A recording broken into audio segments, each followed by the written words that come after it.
Bonjour à toutes et à tous, j'espère que vous allez bien. Je voulais vous parler aujourd'hui d'un sujet qui est les addictions. Je vous en ai déjà parlé un petit peu, mais je vais aller compléter cet objectif. Donc, une addiction, c'est quoi? Alors déjà, il y en a plusieurs. Et je voudrais justement un petit peu les séparer quand même dans les propos que je vais avoir. Il y a des addictions qui jouent vraiment sur le physique, par exemple la cigarette, le cannabis, les drogues. Donc ça, c'est vraiment des addictions qui vont avoir un lien direct avec notre corps, bien évidemment. Après, il y a les addictions que je dirais, j'aime pas les appeler secondaires, mais qui là vont pas forcément avoir d'impact directement physique. L'addiction par exemple aux écrans. Voilà. Alors, j'ai oublié aussi l'addiction au sucre hein, dans le côté physique. L'addiction aux écrans est un peu plus générale, un peu moins directe, j'ai envie de dire. Bien sûr, même si elle est pénible, mais voilà, les addictions comme ça, je vais les décomposer comme ça. Et du coup, j'ai beaucoup plus parlé des premières addictions. Où en fait il y a plusieurs choses dans cette addiction. Donc moi j'aime bien toujours, hein, vous le savez, séparer en disant que l'addiction c'est le symptôme et par contre il y a une cause à ce symptôme. Une cause qui n'est pas forcément connue et que l'on va développer un peu ensemble aujourd'hui. Dans le symptôme, donc, il y a des ancrages dans cette addiction. C'est-à-dire que si je prends la cigarette et le cannabis, il va y avoir l'ancrage physique, l'ancrage du geste qui va faire que je vais amener la cigarette à ma bouche. Ensuite, dans cette addiction, il y a aussi quelque chose d'important et qu'il faut prendre en compte. C'est que quand on fume, on va inspirer, on va avoir tendance à bloquer quelques secondes, faire tourner du coup la fumée dedans, et puis expulser souvent doucement. Eh bien, ces trois façons de respirer, donc l'inspiration, le blocage et l'expiration, vous allez la retrouver dans la cohérence cardiaque, donc dans la solution pour résoudre notamment une crise d'angoisse. Donc, il y a quelque chose de pervers déjà dans la cigarette, c'est que vous avez cet ancrage physique et le deuxième ancrage qui va permettre de se détendre.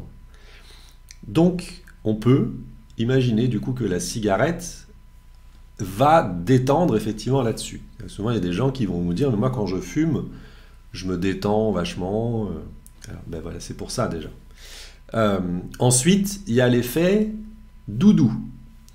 C'est-à-dire que la cigarette va remplacer le doudou de l'enfant. C'est-à-dire que c'est un objet dans lequel on va transférer... Vous savez, il y avait cette pub assez ancienne, je ne suis pas très jeune, où en fait on voyait une personne dans un canapé en train de regarder la télé, et à côté une personne dans un costume de cigarette, pour justement montrer ça. Donc voilà. Alors oui, j'ai oublié d'ailleurs de parler de l'addiction aussi à l'alcool. L'addiction à l'alcool, il y a aussi beaucoup l'effet doudou. Il y a moins l'effet, il n'y a pas l'effet ancrage comme ça, il y a l'effet ancrage un peu avec le verre, mais encore que je ne suis pas sûr que là ce soit vraiment marqué.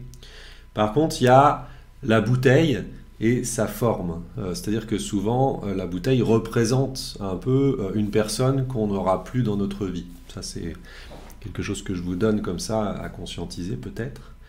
Voilà, donc ça peut remplacer ça. Ensuite, j'essaye du coup de faire un peu toutes les choses se mélangent dans ma tête. Comme vous le savez, je travaille vraiment de manière intuitive, je ne prends pas de notes, je ne prépare pas mes vidéos.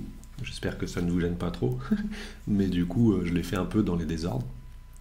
Et puis après, il y a la troisième chose, donc l'addiction à la nourriture. Alors on va prendre de préférence le sucré, par exemple. Il y a quelque chose de tordu aussi là-dedans, c'est-à-dire que en fait, ça va me détendre quand je vais manger du sucré. Ça va être l'effet doudou, justement. Et souvent, la chose qui est faite quand on est enfant, Et c'est dommage, mais voilà, c'est-à-dire qu'on va vous dire, bah écoute, mon fils, si tu fais ça, si tu es sage en allant chez le médecin, par exemple, que tu ne fais pas de crise, eh bien, je te donnerai un bonbon en sortant. Ce sera ta récompense. Voilà. Donc ça, hop, bingo, ancrage, et on va recréer ça. C'est-à-dire qu'à chaque fois que je vais prendre une sucrerie, un gâteau à la boulangerie, quelque chose comme ça, hop, mon inconscient va faire le lien direct avec cet événement. Et en fait, le parent qui vous a dit ça face à un enfant devient vous, votre parent intérieur, qui va se dire la même chose. Ah bah j'ai été sage, je suis resté tranquille chez le médecin, et du coup j'ai le droit à mon petit gâteau, à mon petit bonbon. Et du coup je vais me détendre. Donc il y a ce truc-là. Alors, bien sûr, il y a autre chose dans la cigarette et dans l'alcool et dans le sucre, c'est qu'il y a bien évidemment l'effet dépendance. La dépendance à la nicotine, la dépendance à l'alcool et la dépendance au sucre. Donc je ne vais pas faire ici de cours de biologie, je ne suis pas spécialisé là-dedans, je ne saurais absolument pas vous dire tout ça.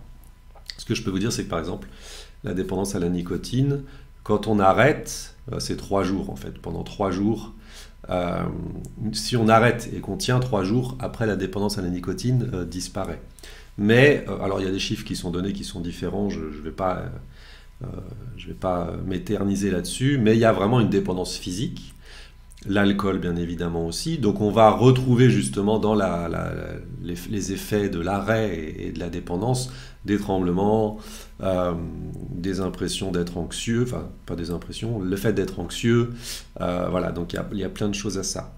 Donc ça c'est toute la part, j'ai envie de dire physique, mais aussi mentale, puisque vous l'avez compris, quand je vous parle justement de ce truc, tiens c'est marrant, j'ai une lumière qui vient juste dans l'axe là, c'est excellent. Donc je profite un peu de cette lumière, je vais me mettre comme ça, moi je sais pas. Du coup je vais avoir le soleil, vous le voyez il est derrière, donc j'en profite. Et il y a ensuite quelque chose. Alors là je voudrais vraiment, je vais pas en prendre une en particulier, quoique peut-être quand même, allez on va prendre plutôt la cigarette, tenez. Sur les raisons, donc les causes. Je voulais justement faire cette petite vidéo parce que j'ai eu un éclair de génie.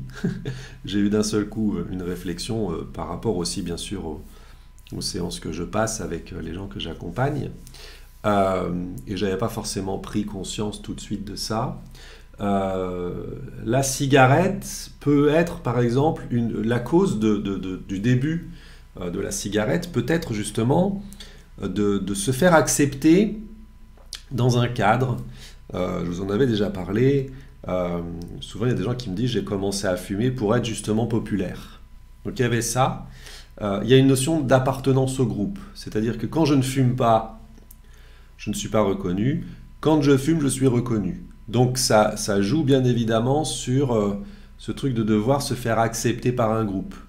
Il y a des gens qui n'en ont rien à faire de se faire accepter par un groupe. Voilà, mais il y a des gens qui ont vraiment besoin d'appartenir à ce groupe, parce que s'ils n'appartenaient pas à ce groupe, bah, qui serait-il? Donc il y a une recherche d'identité, et effectivement on va commencer à fumer pour se faire accepter, pour ressembler aux autres. Et donc forcément c'est aussi bien évidemment derrière parce qu'on manque de confiance en soi. Donc on va avoir plus de confiance en soi quand on va commencer à fumer. Et donc après va s'installer effectivement, et je ne l'ai pas dit dans les choses physiques, mais aussi l'habitude de la cigarette, bien évidemment. Parce que j'ai souvent des gens qui me disent « Ah bon, mais fumer, c'est pas que une habitude, c'est pas... » En fait, ils voudraient que la cigarette ne soit qu'un symptôme, et ils ne prennent pas en compte qu'il y a une cause derrière. Donc il y a ça. Après, il peut y avoir, bien évidemment, alors je le reparle justement, l'effet doudou, donc du coup... La cigarette va aller remplacer quelqu'un, la perte d'un être cher, quelque chose comme ça. Et il y a une autre chose, et ça c'est la chose que justement dont j'ai pris conscience récemment, et que je voulais vous partager. Il peut y avoir dans la cigarette, et dans les drogues, et dans le cannabis, et sans doute peut-être dans l'alcool aussi, une volonté de se détruire. Alors ça c'est pas la part la plus fun à prendre conscience et à imaginer. Mais il peut y avoir ce truc de je ne mérite pas d'exister, et du coup, je me détruis à travers cette dépendance. Alors, sans doute que d'autres l'avaient déjà conscientisé, hein, cette raison d'une addiction. Je n'ai pas le monopole là-dessus, mais je voulais vous le partager parce que c'est une réflexion assez importante, selon moi. Ce truc de... voilà, par exemple...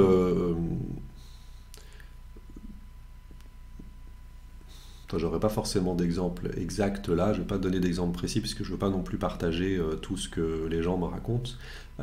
Mais voilà, ce truc de se dire, moi je mérite pas parce qu'il s'est passé tel événement, du coup je ne mérite pas, alors un événement qui n'a rien à voir avec la cigarette ou l'alcool ou la drogue, mais il s'est passé cet événement, je sais pas, j'ai survécu à ça alors qu'une autre personne n'y a pas survécu. Et du coup, qui suis-je pour être encore ici présent sur Terre? Qui suis-je pour être là? Et du coup, je vais effectivement me plonger dans cette addiction pour ne plus exister, pour ne plus être là. Alors, il y a la mort physique, bien sûr, parce que quand on fume, il y a des probabilités qui font qu'on va avoir tendance à plus risquer un cancer des poumons que d'autres. Même si je connais bien évidemment des personnes qui n'ont jamais fumé et puis qui développent un cancer des poumons, donc il n'y a pas que la cigarette, c'est sûr, mais ça amplifie en tout cas le risque. Et je ne sais plus ce que je disais, voilà.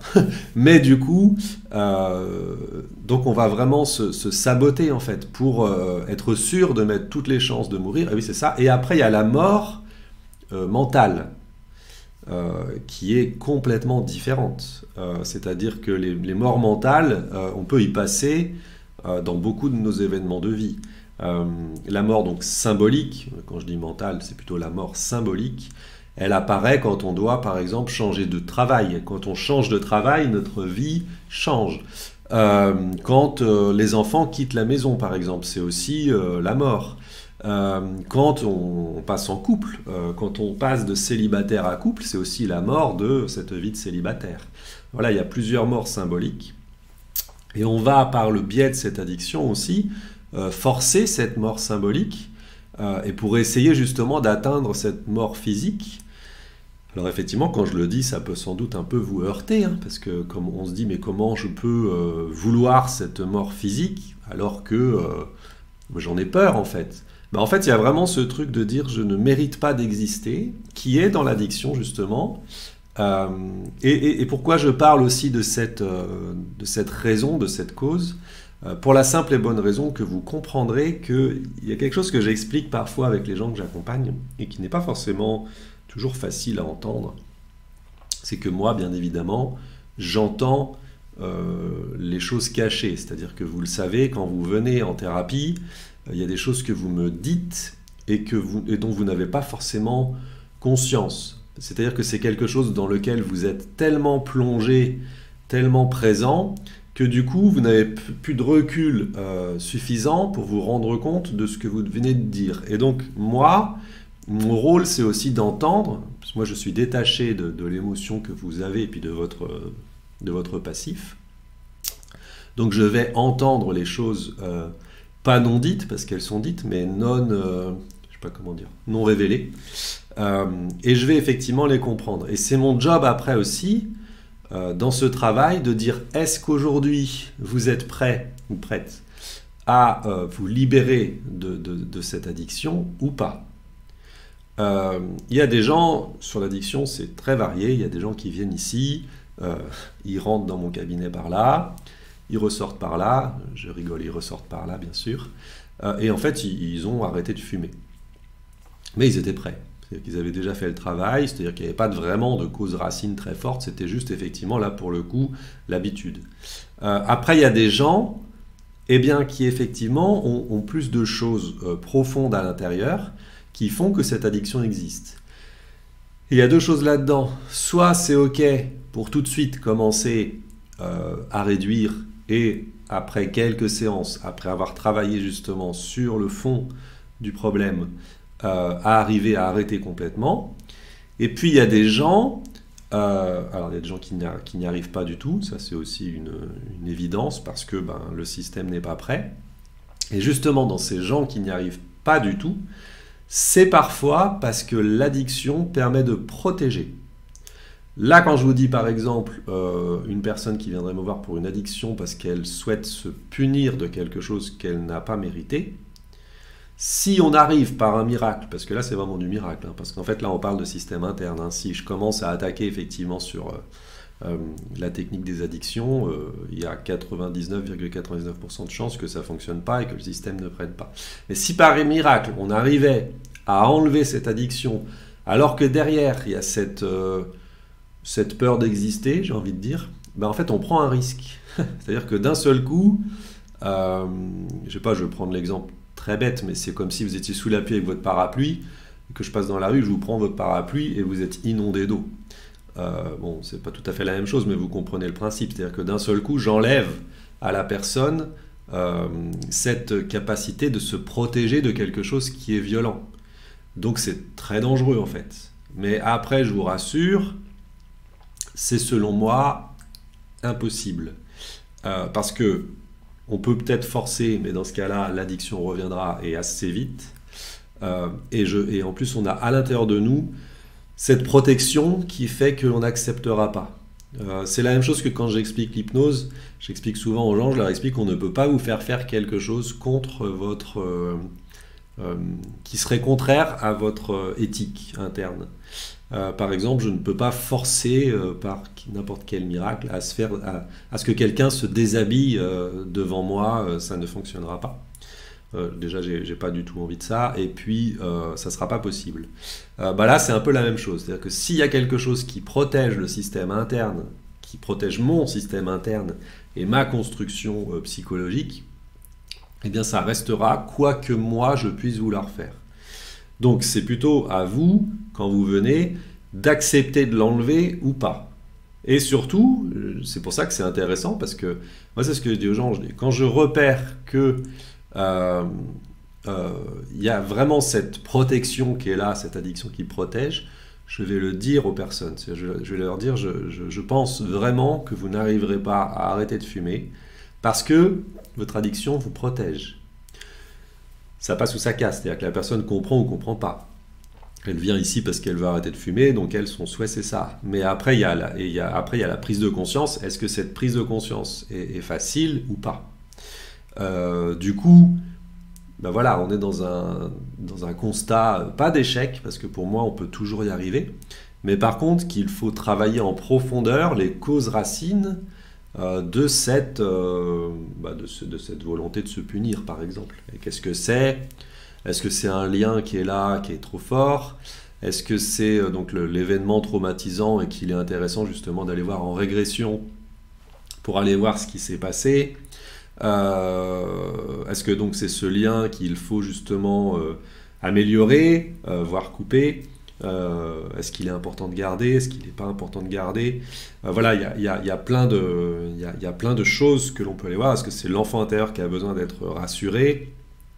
Et dans ce cas-là, on peut aller le faire, effectivement, de le rassurer. Voilà, je vous donne comme ça des idées qui viennent.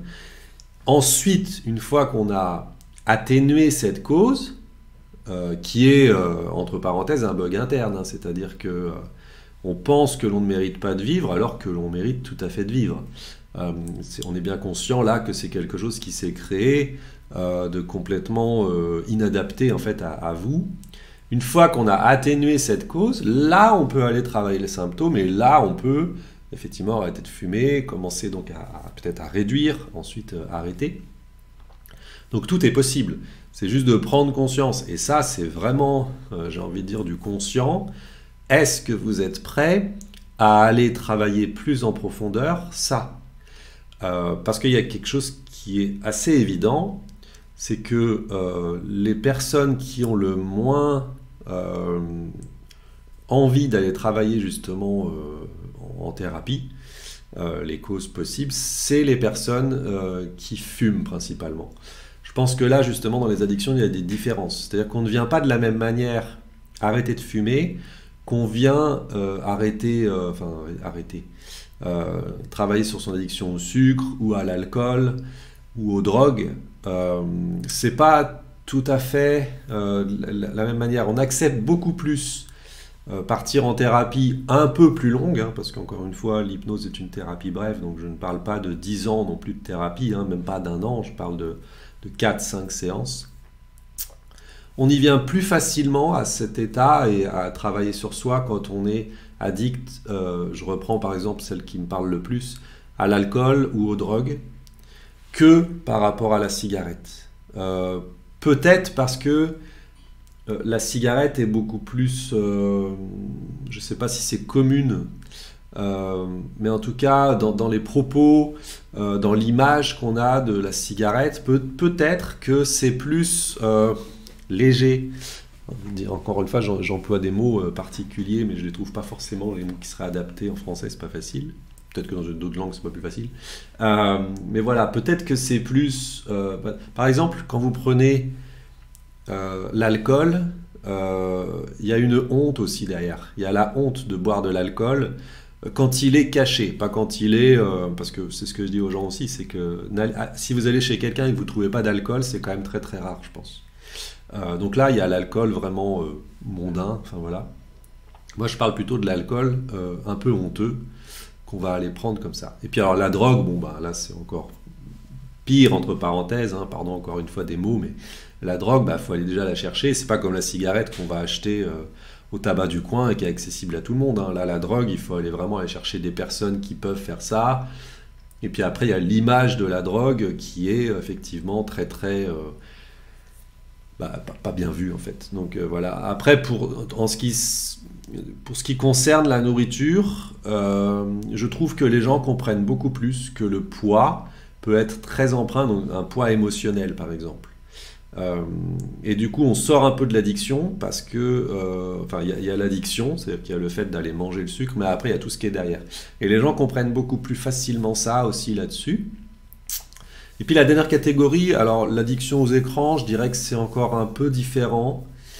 Et j'en parlerai pas forcément longtemps ici. Déjà l'addiction aux écrans, elle est souvent... en fait, elle est souvent... c'est souvent les parents qui viennent pour les enfants. Donc en fait, ça fonctionne pas souvent, parce que c'est pas l'enfant qui veut arrêter, c'est les parents qui veulent que les enfants arrêtent. Ça serait intéressant que les parents se rendent compte que eux aussi sont addicts aux écrans. J'en ai qui effectivement m'ont dit ça. Et qui se rendent bien compte que justement, ils me donnent souvent d'ailleurs la raison psycho derrière. Par contre, après, déjà c'est beaucoup plus compliqué parce qu'aujourd'hui, on est tous addicts aux écrans, hein. Je pense que là, tous ceux qui me regardent, déjà vous me regardez, donc c'est que vous êtes déjà addicts à cet écran en train de me regarder. Et on le sait en fait qu'on est tous addicts aux écrans et qu'on nous y incite aussi, bien évidemment, parce qu'on nous met tout sur les écrans.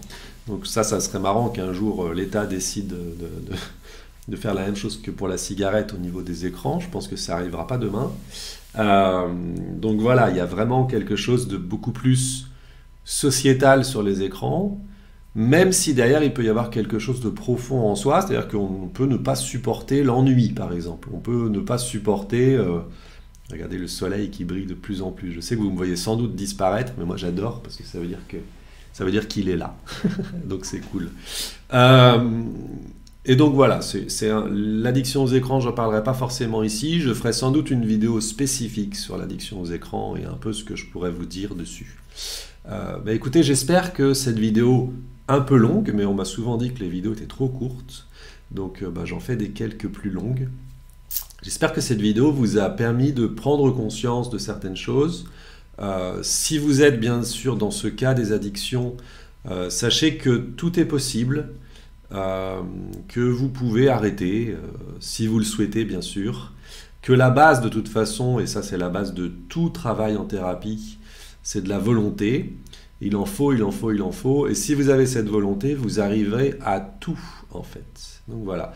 Écoutez, je vais vous laisser sous ce magnifique soleil, je ne l'avais pas prévu, c'est excellent, il est juste là, juste ici, je ne pourrais pas bosser à la météo. Donc je vous laisse en profiter, j'espère que vous l'avez aussi, et je vous dis à très bientôt pour une prochaine vidéo. Bonne journée, au revoir.